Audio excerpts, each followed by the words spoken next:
The invitation had arrived in Olivia Sterling's mailbox, wedged between a pizza coupon and her electric bill, and she had scanned it exactly once before circling the date on her calendar and forgetting all about it until the morning of the wedding, when she woke up in a panic, realizing she had exactly 2 hours to get ready. She pulled the cream-colored cardstock from her desk drawer and squinted at the elegant script. Sarah and Michael, married at the Belmont estate at 3 o'clock. She had met Sarah at a networking event 6 months ago, and though they had only talked for 20 minutes about the challenges of running independent art galleries, Sarah had been warm and enthusiastic about staying in touch. Olivia figured attending the wedding would be a nice gesture, a way to build genuine connections in a city where she still felt like an outsider even after 3 years. The Belmont estate turned out to be even more magnificent than she had imagined.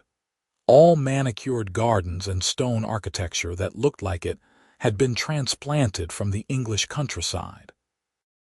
Olivia smoothed down the skirt of her navy dress as she approached the entrance, clutching a hastily wrapped gift she had grabbed from her apartment.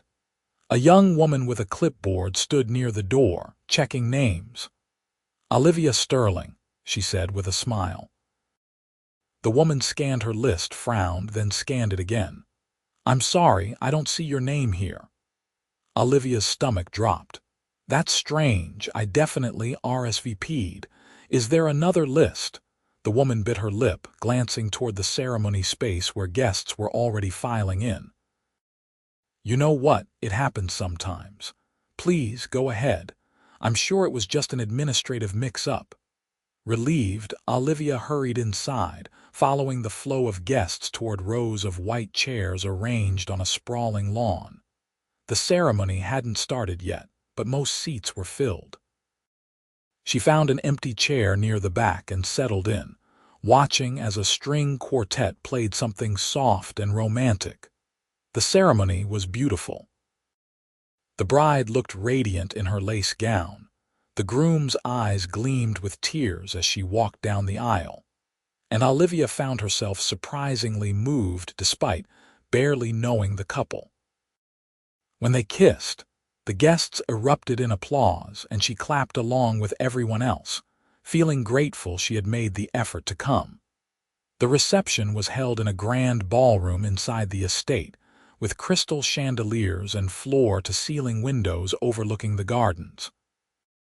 Olivia searched for her name at the seating chart, running her finger down the alphabetical list. Sterling, Sterling. There. Table 18. She wound through the room, past tables already filling with chattering guests, until she found 18 tucked near one of the windows. Several people were already seated, and she recognized none of them. That was fine. Weddings were perfect places to meet new people. "Hi," she said brightly, sliding into one of the 2 remaining empty seats. "I'm Olivia." The woman across from her, probably in her 60s with perfect silver hair, smiled politely. "Lovely to meet you. How do you know the couple?" "I met Sarah at a gallery event earlier this year. We hit it off, so I was thrilled to get the invitation. What about you?" The woman's smile faltered just slightly. "Sarah? You mean Stephanie?" Olivia blinked. "Sorry, the bride. Stephanie." The woman gestured toward the head table where the wedding party was beginning to take their seats. Olivia followed her gaze and felt ice slide down her spine. That was not the same woman who had walked down the aisle. This bride had darker hair, a different dress, different everything. She looked down at the place card in front of her empty seat. In neat calligraphy it read, "Reserved. Oh my God," she whispered. "Is everything all right, dear?" "I think I'm at the wrong wedding." The words came out strangled, and she felt heat flood her face. How was this even possible? She looked around the ballroom with fresh eyes and realized she didn't recognize a single person. Not one. The decorations were different from what she had seen in the ceremony. The color scheme was burgundy and gold instead of blush and ivory. Even the flowers were different. I'm so sorry, she said, starting to stand. I need to. Please don't make a scene. The silver-haired woman's voice was kind but firm. Just stay for dinner. No one will know the difference. But I crashed a wedding. I'm sitting in someone's seat. That seat has been empty for the past 3 weddings I've attended with this family. Trust me, dear. Stay. Eat. Then you can slip out quietly. Olivia sat back down because standing up and rushing out seemed infinitely more mortifying. Her mind raced, trying to piece together what had happened. She must have mixed up the dates. Or maybe there had been 2 invitations and she had grabbed the wrong one.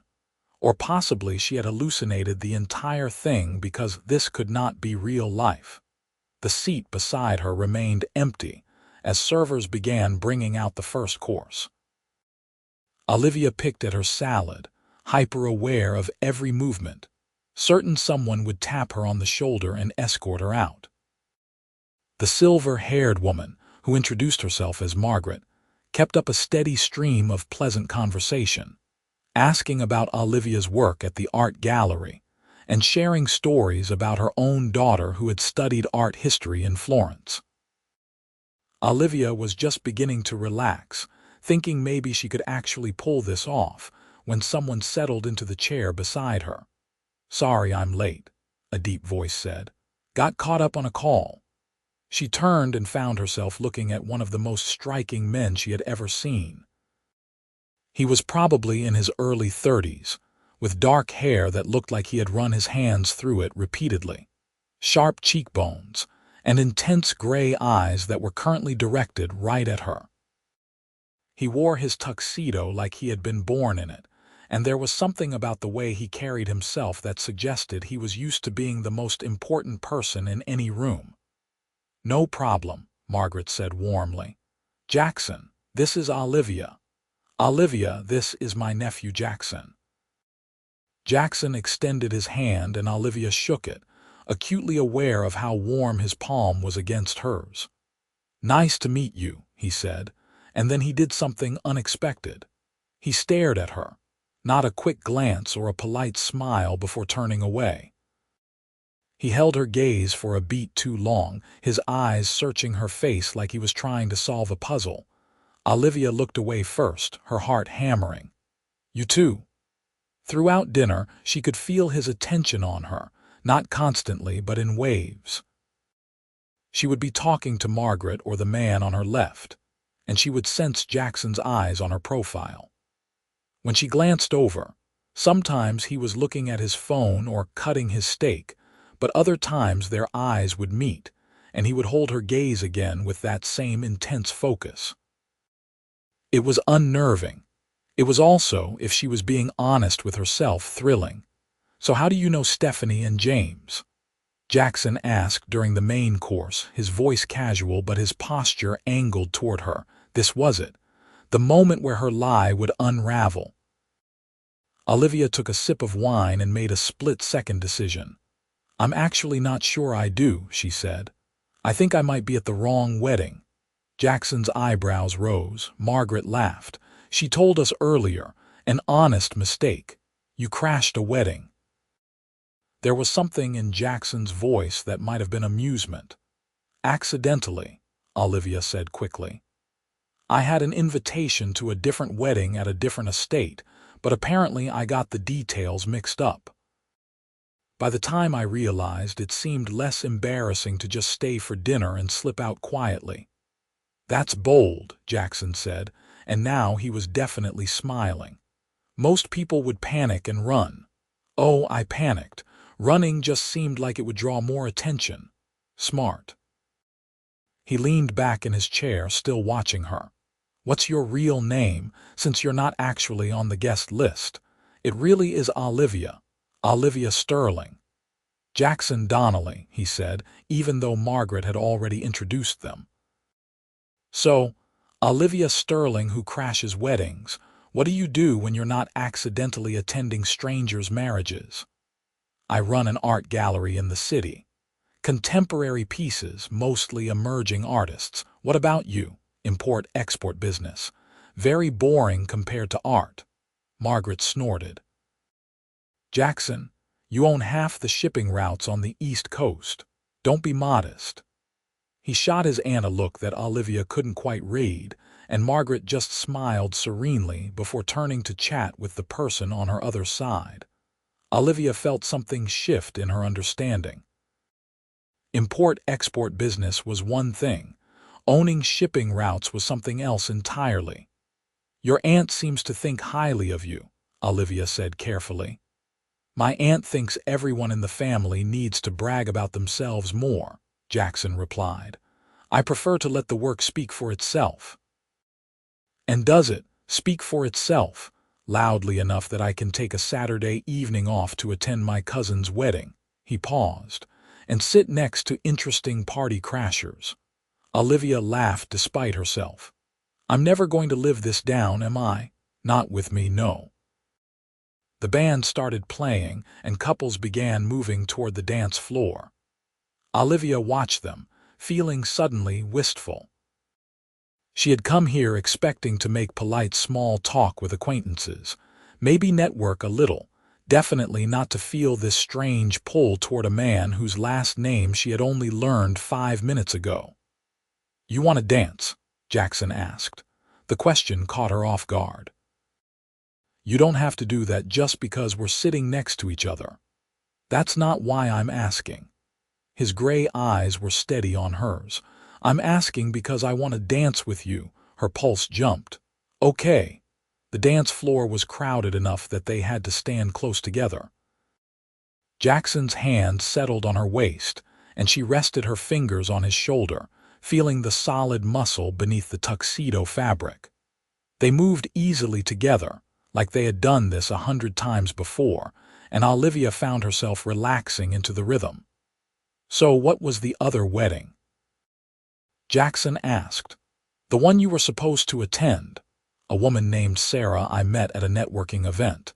She's getting married at the Rosewood Gardens today, or maybe that was last week. Clearly I'm not great with dates. You make a habit of mixing things up. No, Olivia said, feeling defensive. I'm usually very organized. I run a business. I have to be. I believe you. Something in his voice made her look up, and she found him watching her again with that penetrating stare. You strike me as someone who knows exactly what she's doing. Except when I'm crashing weddings. Except then. They danced through 2 songs, and Olivia became increasingly aware of how good it felt to be in his arms. Jackson was an excellent dancer, confident without being showy, and he smelled incredible, like cedar and something crisp she couldn't quite name. When the band shifted to a slow song, he pulled her slightly closer, and she let him. Why do you keep staring at me? The question escaped before she could stop it. Jackson's expression didn't change. Do I? You know you do. Maybe I'm trying to figure you out. What's there to figure out? I'm an open book. I don't think that's true. His hand pressed more firmly against her waist. I think you're careful about what you let people see. The observation was so accurate it made her breath catch.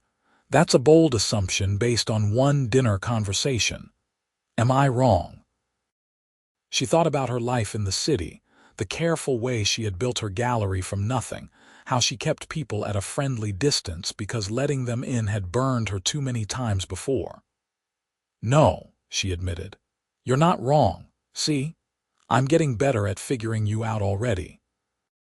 They danced in silence for a moment, and Olivia felt something shift between them. It wasn't just attraction, though that was definitely there, crackling in the air whenever their eyes met. It was something deeper, a recognition she couldn't quite name. When the song ended, Jackson didn't immediately let her go. Do you want to get out of here? And go where? The gardens. Get some air. Unless you need to get back to your real wedding. Olivia laughed. I think that ship has sailed.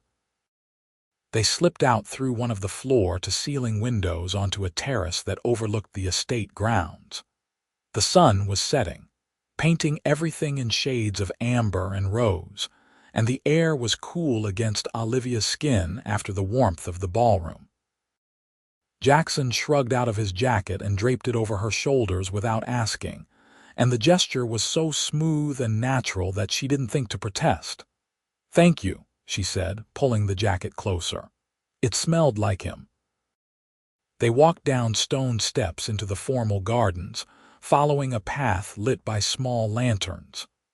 Olivia could still hear the music from the reception, but it was distant now, muted. Jackson walked beside her with his hands in his pockets, his bow tie loosened, looking more relaxed than he had all evening. "Can I confess something?" he said after a while. "Please do. I've been confessing my wedding crashing all night. It's your turn. I wasn't late because of a phone call. I was sitting in my car trying to convince myself to come inside." Olivia glanced at him. "Why?" "Family obligation. My cousin's important to me, but these events always feel like performance. Everyone wants something, everyone's watching, everyone has an opinion about what I should be doing with my company or my life." He ran a hand through his hair. "It's exhausting."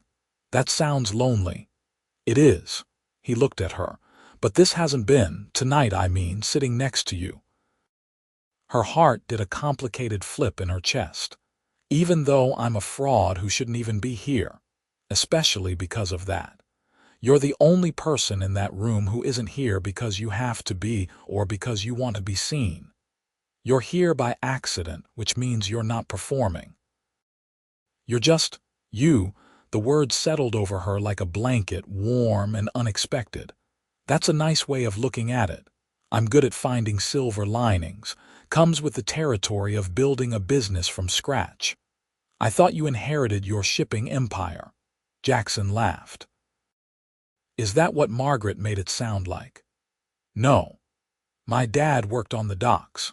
I put myself through business school, took out loans I'm still paying off, and spent 10 years working 80-hour weeks to build something that could compete with the old money families who run this industry.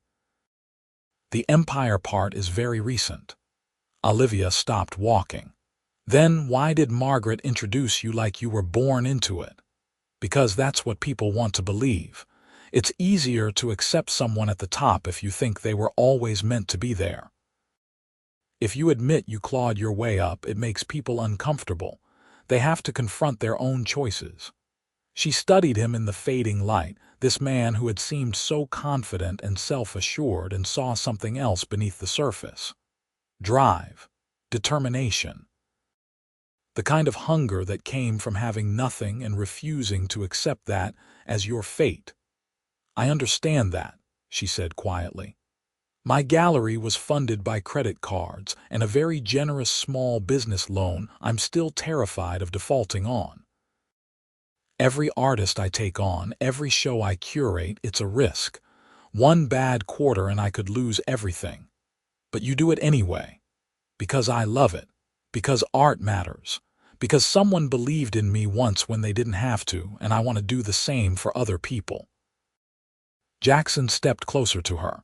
"See, that's what I mean. You're not performing. You're just real." The air between them felt charged, and Olivia became acutely aware of how close they were standing, how easy it would be to lean forward and close the distance. But something held her back. Maybe the fact that this was all happening too fast, that she had met him 3 hours ago, that she was still wearing his jacket in a garden at a wedding she wasn't even invited to. "I should probably go," she said, though she didn't move. "Before someone realizes I'm not supposed to be here and throws me out." "No one's going to throw you out, but I'll walk you to your car if you want." They made their way back toward the parking area in comfortable silence. Olivia returned his jacket reluctantly, missing its warmth immediately. Her car looked shabby next to the gleaming luxury vehicles surrounding it, but Jackson didn't seem to notice or care. "Thank you for making my accidental wedding crash way less mortifying than it could have been," Olivia said, fishing her keys from her clutch. "Thank you for being the only interesting person at a family obligation." Jackson pulled out his phone. "Can I have your number?" The question made her stomach flip. "Why?" so I can call you, take you to dinner, somewhere you're actually invited to. You want to take me on a date. Is that surprising? Kind of, yeah. You barely know me. I know enough. I know you run an art gallery you're passionate about. I know you accidentally crash weddings and then commit to the bit instead of running away. I know you understand what it's like to build something from nothing. And I know I haven't been able to stop looking at you all night. He met her eyes. That's enough for me to want to know more. Olivia felt heat rise in her cheeks. Okay, she said, and rattled off her number. He typed it into his phone, then immediately called her so her phone buzzed in her clutch. Now you have mine too, he said. In case you need to crash any more weddings and want company. She laughed, feeling lighter than she had in months. I'll keep that in mind. Driving home, Olivia couldn't stop replaying the evening. The way Jackson had looked at her, like she was the only person in the room. The easy conversation, the dancing, the honesty in the garden. It felt surreal, like something out of a movie rather than her actual life. Her phone rang the next morning while she was drinking coffee in her small apartment, still in her pajamas. She didn't recognize the number but answered anyway. Is this the wedding crasher? Jackson's voice was warm, slightly teasing. Olivia sat up straighter. That was fast. I figured 24 hours was the socially acceptable waiting period, but I was awake at 6 this morning thinking about you, so I decided to round down. You were thinking about me at 6 in the morning. Don't let it go to your head. I'm always up early, but yes, I was thinking about you. Specifically about that dinner I mentioned. Are you free this week? Olivia pulled up her mental calendar. The gallery had an opening on Thursday night and she had inventory to do on Wednesday, but the rest of the week was relatively clear. Friday, she suggested. Perfect. I'll pick you up at 7. Text me your address. They settled the details, and after they hung up, Olivia sat staring at her phone in a daze. She had a date with Jackson Donnelly, a man who owned shipping routes and wore tuxedos like they were casual wear, and had stared at her all night like she was something precious. Her best friend Meredith called 20 minutes later, and Olivia barely got through the greeting before the whole story came tumbling out. The wrong wedding, the seat next to Jackson, the dancing, the garden, the phone call this morning. Wait, Meredith interrupted. Jackson Donnelly, as in Donnelly Logistics, I guess. He said import-export, Olivia. Donnelly Logistics is massive. Like Fortune 500 massive. He's not just a millionaire, he's a multimillionaire, possibly heading toward billionaire territory. Olivia's coffee suddenly tasted sour. That can't be right. He said he put himself through business school. He said he still has loans. Maybe he did like a decade ago. But his company went public 3 years ago, and from what I've read, he's basically a legend in the shipping industry. Self-made success story, famously private, turns down most media interviews. Meredith paused. Also, according to several gossip blogs I'm looking at right now, devastatingly single. This is incredible. This is terrifying, Olivia corrected. Meredith, I run a tiny art gallery that barely breaks even. I crashed a wedding. I don't belong in his world. Hey, stop that. You're amazing. You built something from nothing just like he did. That's probably why he's interested. Or he's interested because I'm a novelty. The quirky gallery owner who accidentally crashed his cousin's wedding. It's a funny story, not the foundation for an actual relationship. You're spiraling. Go on the date, see what happens. Maybe he's awful in real life, maybe you'll hate him. I won't hate him, Olivia said quietly. That's the problem, I really liked him. Friday arrived both too quickly and not quickly enough. Olivia changed outfits 4 times before settling on a simple black dress that was nice enough for anywhere fancy, but not so formal she would feel ridiculous if he took her somewhere casual. She kept her jewelry minimal and her makeup natural, and tried not to think about the fact that Jackson probably dated women who had personal stylists and vacation homes. He arrived exactly at 7, knocking on her apartment door in dark slacks and a crisp white shirt with the sleeves rolled to his forearms. He looked unfairly good, and the way his eyes lit up when he saw her made her stomach flip.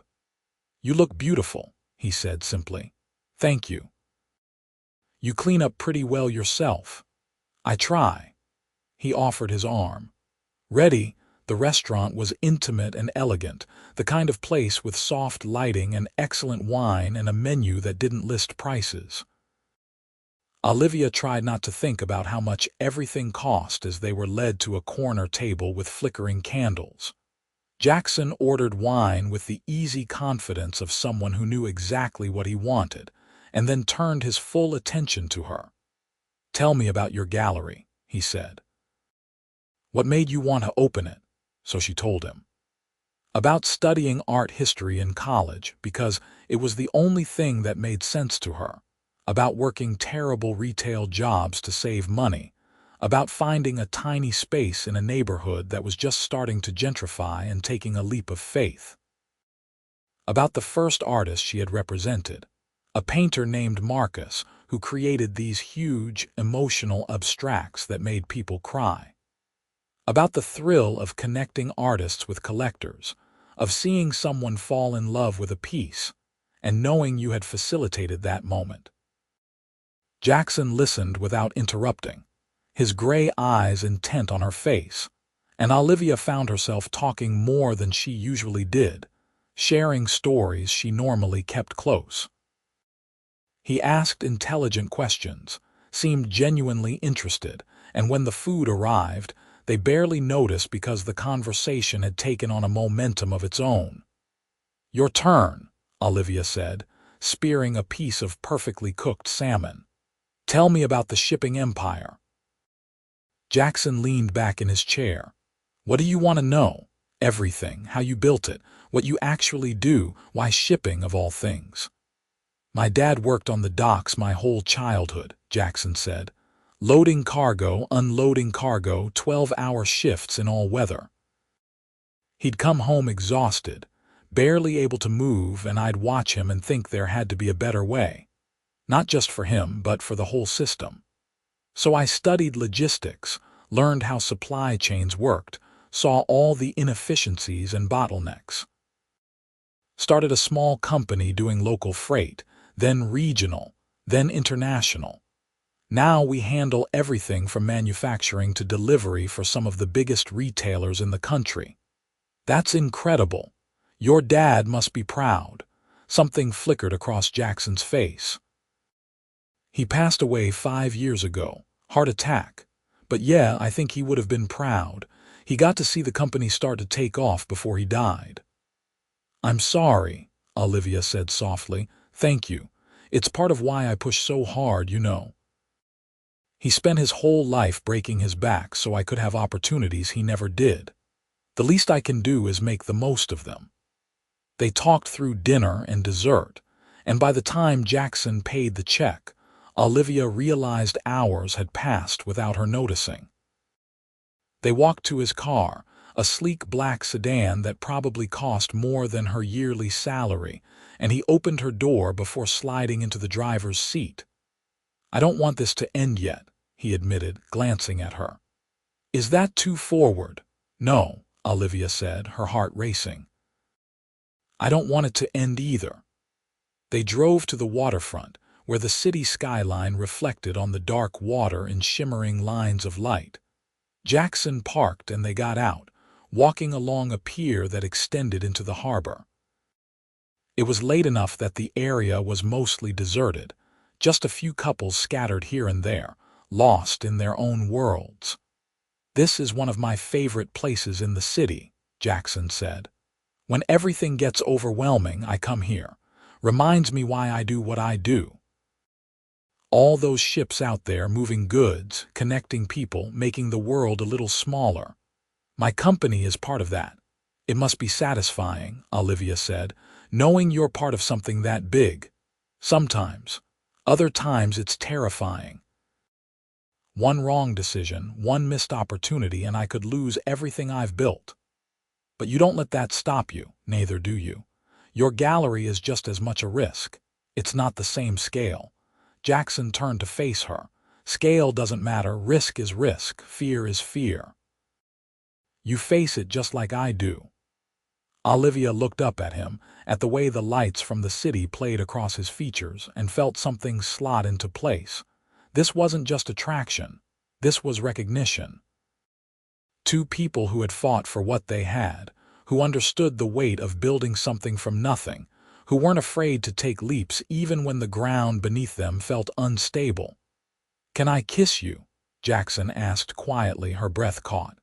"Yes."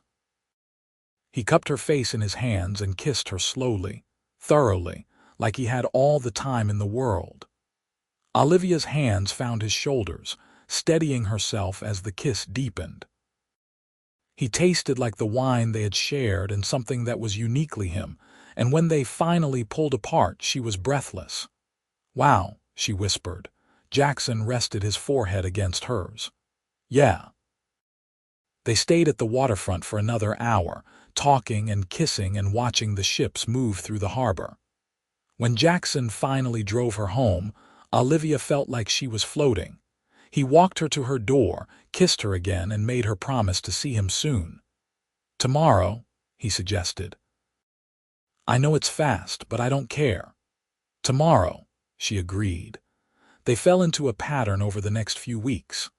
Jackson would show up at the gallery when she was closing, and they would grab dinner or go for walks or simply sit in her office talking while she did paperwork. He integrated seamlessly into her life, asking about the artists she worked with, attending openings, offering insights about business that were genuinely helpful. Olivia found herself relaxing around him in ways she hadn't with anyone in years.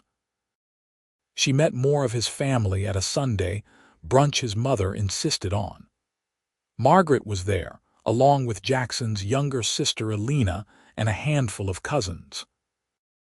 They welcomed her warmly, and if anyone found it odd that Jackson was dating the woman who had crashed a family wedding, they didn't mention it. His mother Clara was elegant and sharp, and Olivia liked her immediately. "Jackson hasn't brought anyone to family brunch in 3 years, Clara said quietly while Jackson was helping his sister in the kitchen. "You must be special." "I think he's special," Olivia replied honestly. "I'm just trying to keep up," Clara smiled. "From what I hear, you're doing more than keeping up. He talks about you constantly. It's nice to see him happy." The words settled warm in Olivia's chest. She was happy too, happier than she had been in a long time. Being with Jackson felt easy and right, like everything had been leading to this. But as they grew closer, Olivia became increasingly aware of the differences in their lives. Jackson's apartment was a penthouse with floor-to-ceiling windows and art that probably cost more than her car. He traveled frequently for work, flying to meetings in Dubai and Singapore and London. His calendar was packed with obligations and events, and while he always made time for her, she couldn't shake the feeling that she was existing in a bubble that would eventually pop. The moment that feeling crystallized came 6 weeks into their relationship. Jackson had invited her to a charity gala, one of those black tie events where tickets cost thousands of dollars, and everyone who mattered would be there. Olivia had bought a new dress she couldn't really afford, gotten her hair professionally done, and tried to psych herself up for an evening of rubbing elbows with the city's elite. The gala was held at a historic hotel, all marble floors and glittering chandeliers. Jackson looked devastating in his tuxedo, and the way he introduced her to people made her feel important, like she belonged there.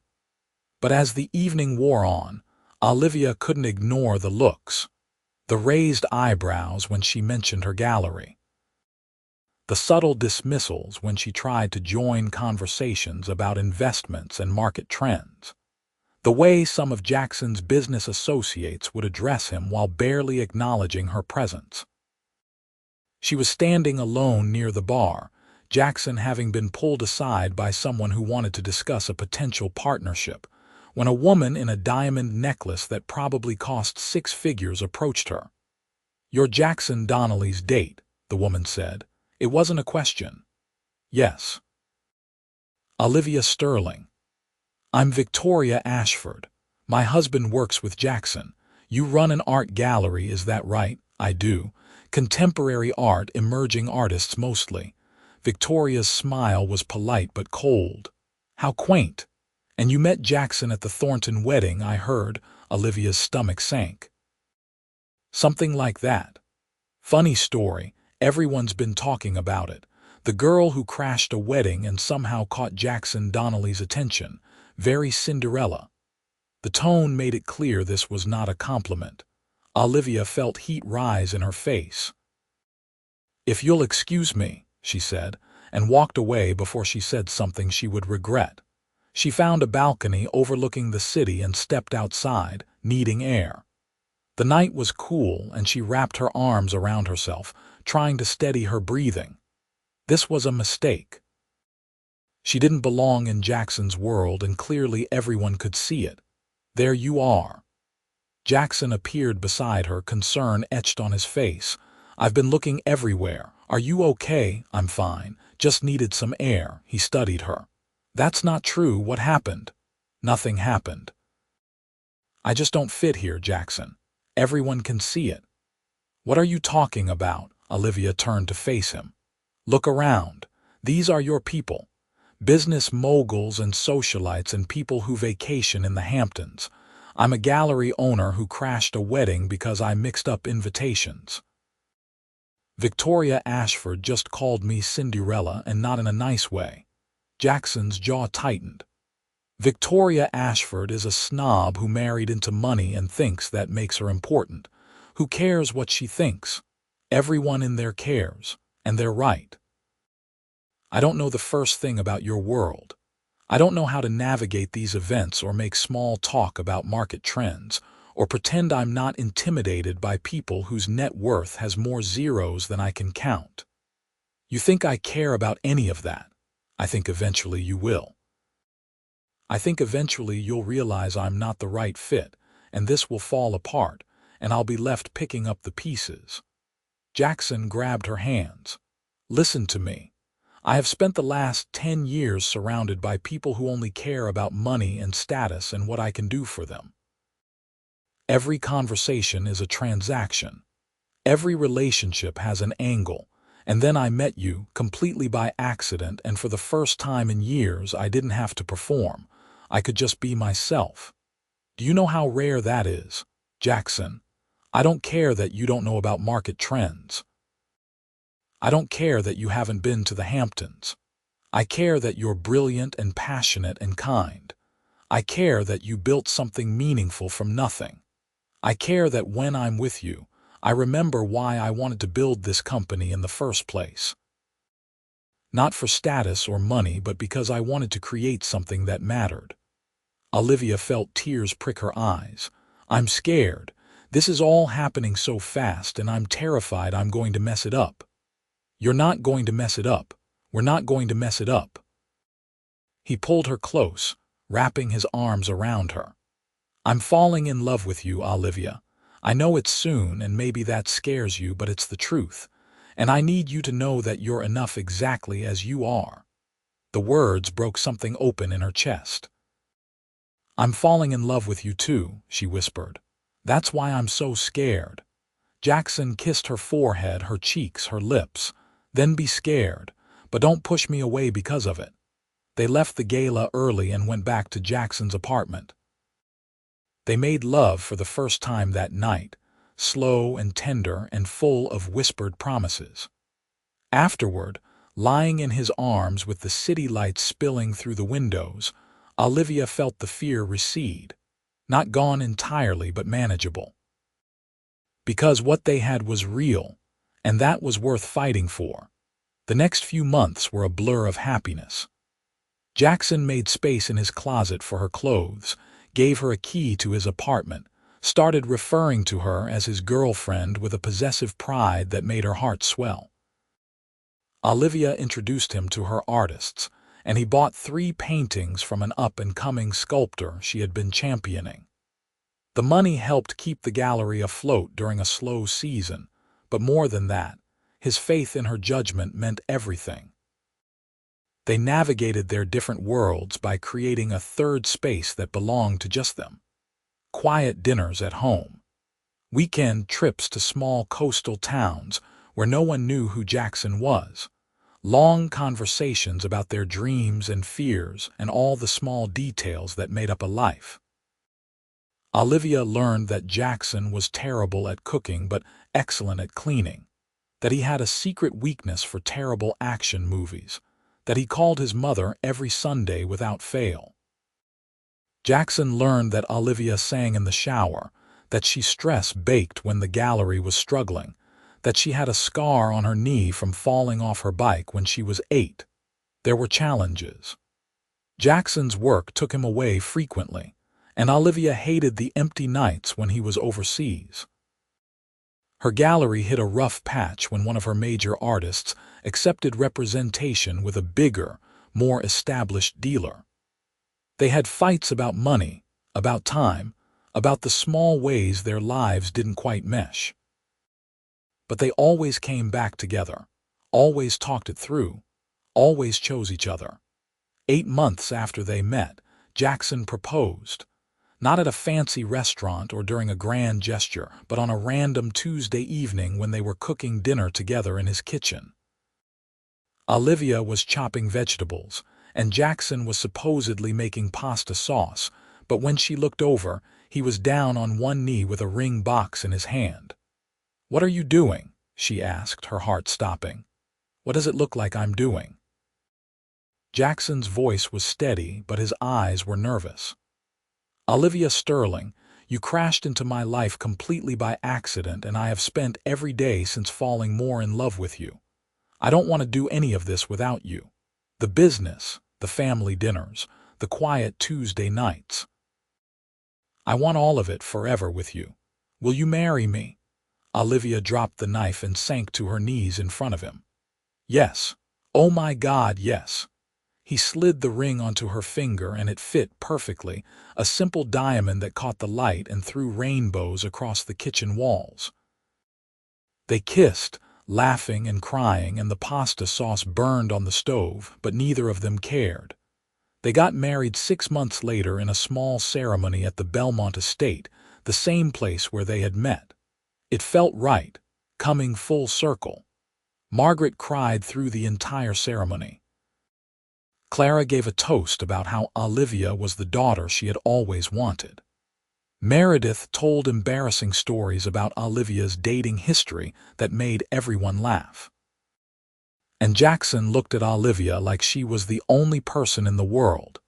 The way he had that first night when she was just a stranger who had crashed a wedding and ended up changing everything. Their reception was intimate, just close friends and family, and when they danced their first dance as husband and wife, Olivia thought about that other wedding, the one she had attended by mistake. How she had been so mortified, so certain it was a disaster. And how that mistake had led her here, to this man, to this life, to a happiness she hadn't even known she was looking for. "You ever regret it?" Jackson murmured against her hair. "Staying at that wedding instead of leaving?" "Not for a second," Olivia said. "Best mistake I ever made." "Not a mistake. Fate. You believe in fate. I believe in you. Same thing." They honeymooned in Italy, 2 weeks of museums and good wine and long lazy mornings in bed. When they came back, Olivia moved into Jackson's apartment officially, though most of her things had already migrated there over the months. They merged their lives in all the small ways that mattered: joint bank accounts, shared calendars, a system for who was in charge of dinner on which nights. Olivia's gallery thrived. She expanded to a larger space and hired an assistant. Jackson's connections helped, but it was her eye for talent that made the difference.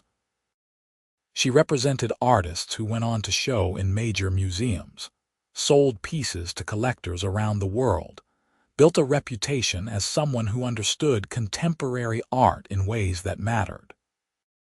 Jackson was her biggest supporter, attending every opening, bragging about her accomplishments to anyone who would listen. Jackson's company continued to grow. He made bold moves that paid off, acquired smaller competitors, expanded into new markets. But he also made changes that surprised the industry. Better wages for dock workers, investment in sustainable shipping practices, programs to help kids from working-class backgrounds get into business school. The legacy his father never got to build, Jackson was building in his name. They talked about having kids one Sunday morning over pancakes and coffee. Olivia had been thinking about it for months, but hadn't been sure how to bring it up. Jackson had a busy life, massive responsibilities, and she worried that adding children to the mix would be too much. "I want them," Jackson said simply. "With you when you're ready." "I'm terrified," Olivia admitted. "What if I'm terrible at it? What if I can't balance the gallery and being a mother?" "Then we'll figure it out together. We'll hire help if we need to. We'll make mistakes and learn from them." "But Olivia, you're going to be an incredible mother. I know it." She got pregnant 4 months later, and Jackson cried when she showed him the test. They converted the spare bedroom into a nursery, painting the walls a soft yellow and filling the space with books and toys and a rocking chair that had belonged to Jackson's grandmother. Clara knitted tiny blankets and sweaters. Margaret threw them a baby shower that was somehow both elegant and deeply practical. Their daughter was born on a snowy January morning, screaming her displeasure at the world until Jackson held her. And then she settled immediately, staring up at him with dark, serious eyes. They named her Rose, after Olivia's grandmother, and she was perfect. Tiny and fierce and already so clearly her own person. Olivia fell in love all over again watching Jackson be a father. He was patient and gentle, getting up for midnight feedings without complaint, singing terrible lullabies that made Rose giggle. He rearranged his schedule to be home more, turned down trips that would take him away for too long, made it clear that his family came first. The gallery adjusted. Olivia brought Rose to work sometimes, setting up a playpen in her office, and her artists loved having a baby around. She learned to be more efficient with her time, to delegate more, to trust her assistant to handle things she used to insist on doing herself. It wasn't always easy, but it worked. When Rose was 2, they bought a house. Not a penthouse or a mansion, but a real home in a neighborhood with good schools and tree-lined streets. It had a yard where Rose could play, a kitchen big enough for family dinners, and a spare room that Jackson immediately claimed as a home office so he could work remotely more often. They hosted their first Thanksgiving in the new house, and the place was full of people Olivia loved. Clara and Margaret and Alina, Meredith and her husband and their new baby, a handful of artists from the gallery who had nowhere else to go for the holiday. The table was too small, and they had to set up a kids' table in the living room, and the turkey was slightly overdone, but it was perfect. After everyone left, Olivia and Jackson collapsed on the couch, exhausted and happy. Rose was asleep upstairs, worn out from playing with her cousins. The house smelled like pie and coffee, and through the window, Olivia could see the first stars appearing in the darkening sky. "This is everything I didn't know I wanted," she said quietly. Jackson pulled her closer. "What do you mean, this, all of it? The house, the family, you? I spent so long focused on the gallery, on building something that was mine, that I forgot to think about what else I wanted. And then I crashed that wedding and suddenly everything changed. Best crash in history. You've been waiting years to make that joke, haven't you? Maybe." He kissed the top of her head. "But it's true. You crashed into my life and nothing's been the same since, in the best possible way." Olivia tilted her face up to kiss him properly. "I love you. I love you too. Always." They sat there in the quiet, comfortable in the life they had built together. A life that had started with a mistake, a wrong wedding, a seat next to a stranger who stared. A life that had grown into something neither of them could have planned but both of them cherished. Rose started preschool the next year, and Olivia found herself with more time to dedicate to the gallery. She curated a major show featuring women artists that got national attention, leading to interviews and features in art publications. Jackson surprised her by commissioning a sculpture for the lobby of his corporate headquarters from one of her artists, a massive piece about connection and journey that became the talk of the business district. They had their rough moments. A health scare with Jackson that turned out to be nothing but left them both shaken. A period when the gallery was struggling, and Olivia considered closing it, until Jackson reminded her why she had started it in the first place.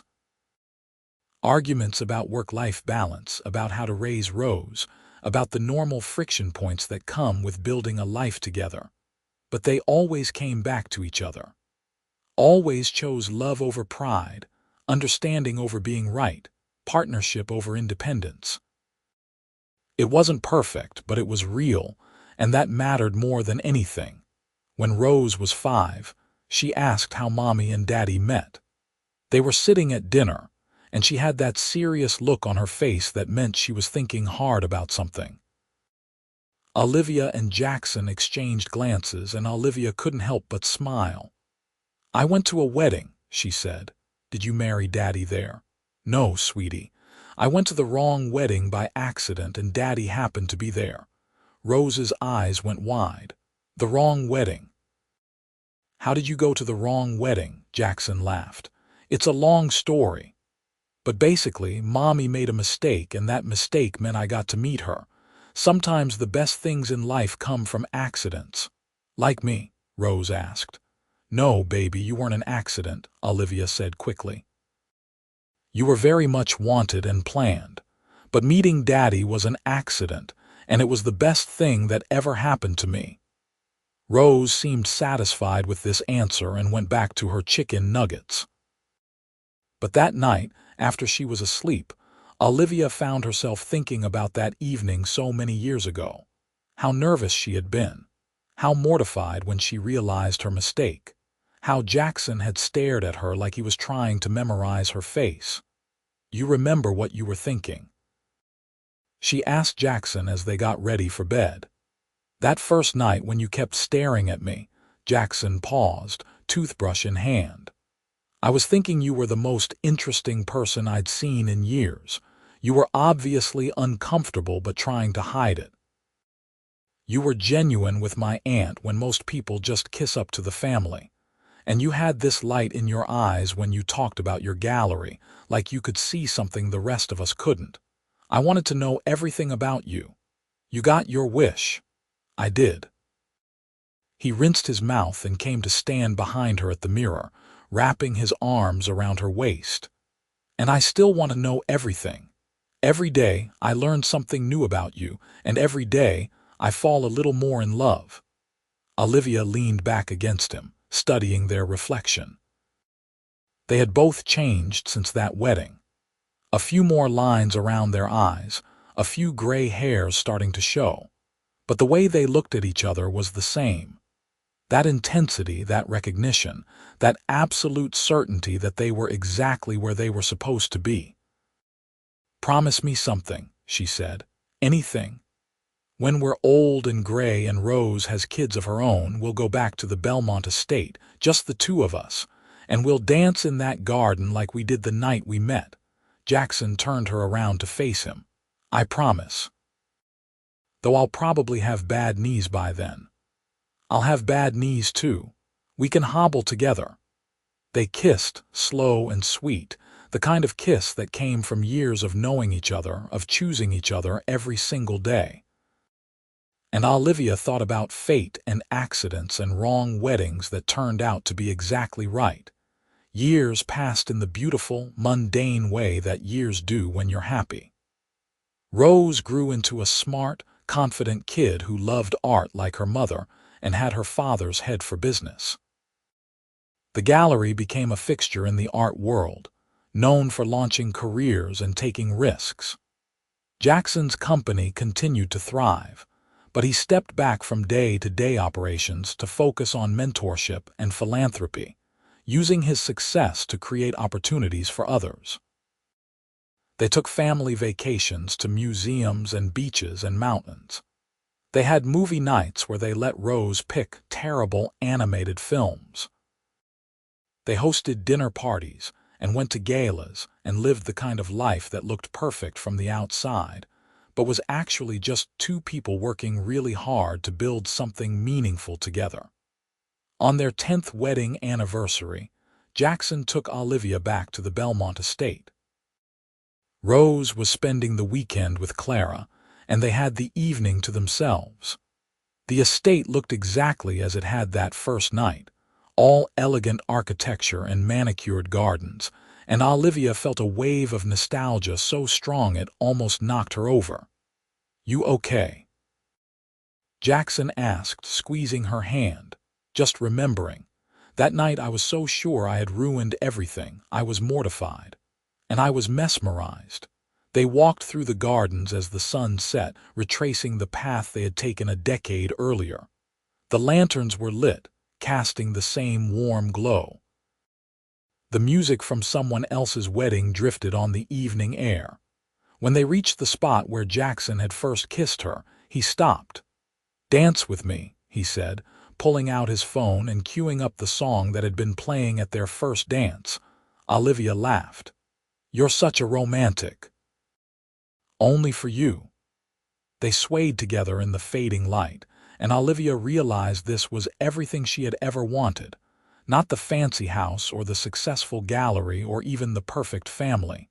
Just this. The feeling of being completely known and completely loved by someone who chose her every single day. "Thank you," she whispered. "For what?" "For staring at me at that wedding.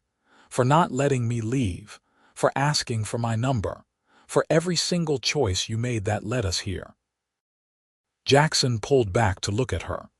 "You know what the crazy thing is? I almost didn't go to that wedding. I sat in my car for 20 minutes trying to convince myself to drive away. If I had left, we never would have met. But you didn't leave. I didn't leave. And I'm going to be grateful for that decision for the rest of my life." They kissed as the last light faded from the sky, and somewhere in the distance, someone else was getting married, starting their own story. Olivia hoped they would be as lucky as she had been. That they would find someone who saw them, really saw them, and chose them anyway. That they would build something beautiful out of accidents and intention and pure stubborn love. When they finally left the estate, Olivia looked back one last time. The building was lit up now, glowing against the dark sky, and she sent up a silent thank you to whoever had been in charge of fate the day she mixed up those invitations. Because that mistake, that silly, mortifying mistake, had given her everything. They drove home through the quiet streets, Jackson's hand warm in hers. Rose would come home tomorrow, full of stories about her weekend with Grandma. The gallery had a big show opening next week.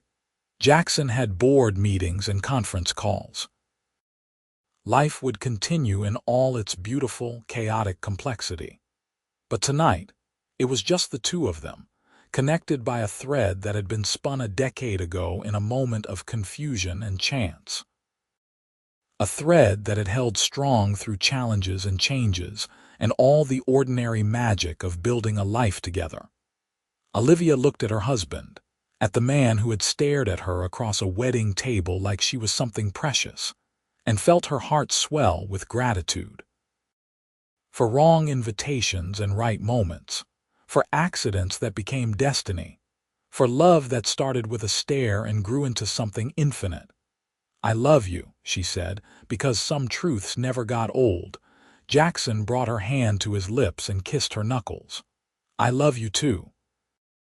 From that first moment until forever. And Olivia believed him, because she had crashed into his life unexpectedly, and he had caught her without hesitation, and together they had built something neither of them could have imagined but both of them treasured beyond measure. That was the real magic. Not the money or the success, or the perfect family photos, but the simple, profound fact that they had found each other in a room full of strangers and chosen each other every day since. The rest of their story unfolded in the years that followed, full of new challenges and joys and the deep satisfaction that comes from a life well lived with someone you love. Rose grew up to be remarkable, heading off to college with her mother's creativity and her father's determination. The gallery eventually expanded to 2 locations, then 3, becoming a legacy in its own right. Jackson's philanthropic work changed lives, creating scholarships and opportunities for kids who reminded him of his younger self, but the core remained the same. 2 people who met by accident and fell in love on purpose, who chose each other through easy times and hard times and all the moments in between, who danced in gardens and raised a family and built something beautiful out of what started as a simple mistake. And when they were old, when the years had softened their edges and their love had deepened into something unshakable, they still told the story of how they met. The wrong wedding, the staring, the moment Olivia realized she was exactly where she was supposed to be even though she had no right to be there. It became family legend. A testament to the idea that sometimes the best things in life come from the moments when everything goes wrong. That fate has a sense of humor. That love can find you in the most unexpected places if you're brave enough to stay and see what happens. Their granddaughter asked to hear the story when she was 7, sitting on Jackson's knee while Olivia made tea in the kitchen they had shared for decades. "Tell me about the wrong wedding," she demanded, and Jackson's eyes met Olivia's across the room, full of the same warmth they had held that very first night. "Well," he began, "once upon a time your grandmother made the best mistake of her life." And Olivia smiled, listening to him tell their story one more time, grateful beyond words for every twist and turn that had brought them here. To this life, this love, this perfect imperfect forever that started with a wrong address and ended with everything right.